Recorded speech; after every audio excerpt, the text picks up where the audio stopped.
Sadly, in 976, darkness falls on Al-Àndalus as the death of Abdul Rahman III's successor begins a period of hostility and upheaval.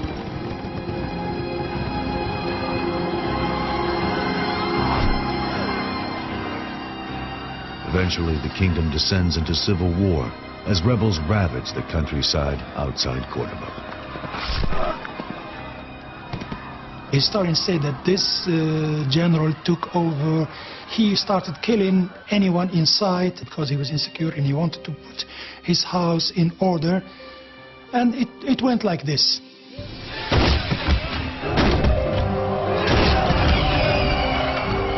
After months of grueling attack, the great city of Cordoba itself falls to the rebels in a bloody battle. Cordoba was burned down.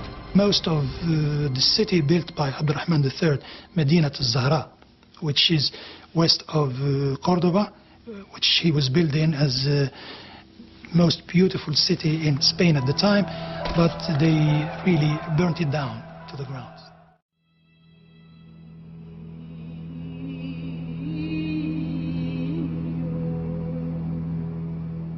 By the beginning of the 11th century, the unified Al-Àndalus has enjoyed a cultural efflorescence. But without the authority of its great leader, Caliph Abdul Rahman III, Al-Àndalus now begins to break apart, dividing into separate, smaller kingdoms called Taifes. With the fall of Cordoba and the rise of the many smaller Taifa kingdoms, each local ruler must compete for power, setting the Muslim leaders at odds with each other.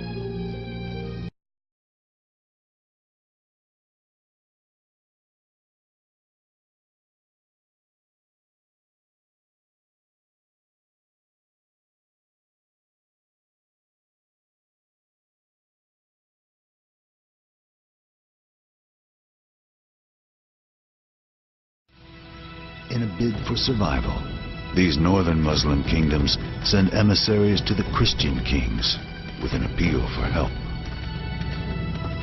In exchange for payment of tribute, a financial payment, the Christian monarch would offer a modicum of protection against enemies. And so we end up with these complicated arrangements where you might see combinations of Christian or Muslim kingdoms in alliance against similar combinations on the other side. So in some ways, these Taifa kingdoms were very interesting places in the sense that because they were vulnerable, they opened a new phase in interaction between Christians and Muslims. We wrongly imagine Muslims and Christians monolithically squared off, one against another.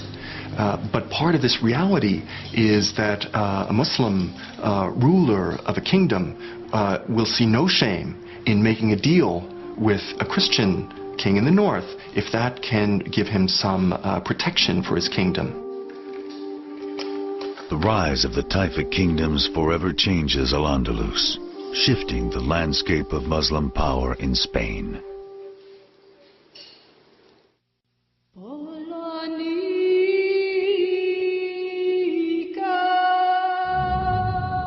By 1060, the Muslim-Christian alliances may have granted the smaller Muslim Taifa kingdoms a temporary reprieve from the aggression of the larger Taifas, but they also contribute to a growing demand among many Muslim and Christian leaders for a purification of their religion and of their land.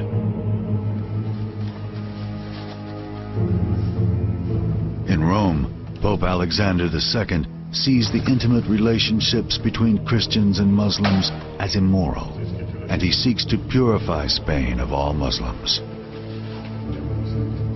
In the core of Christendom, they saw the kinds of relationships that Christians had with Muslims in Spain as a source of contamination, as a possibility of error, as a kind of traffic with the enemy.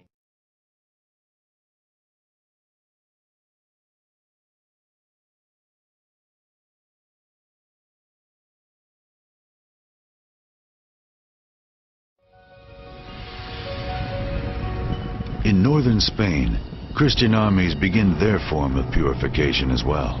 marching against Muslim cities, taking them by force, one by one, in their reconquista, or reconquest of Spain.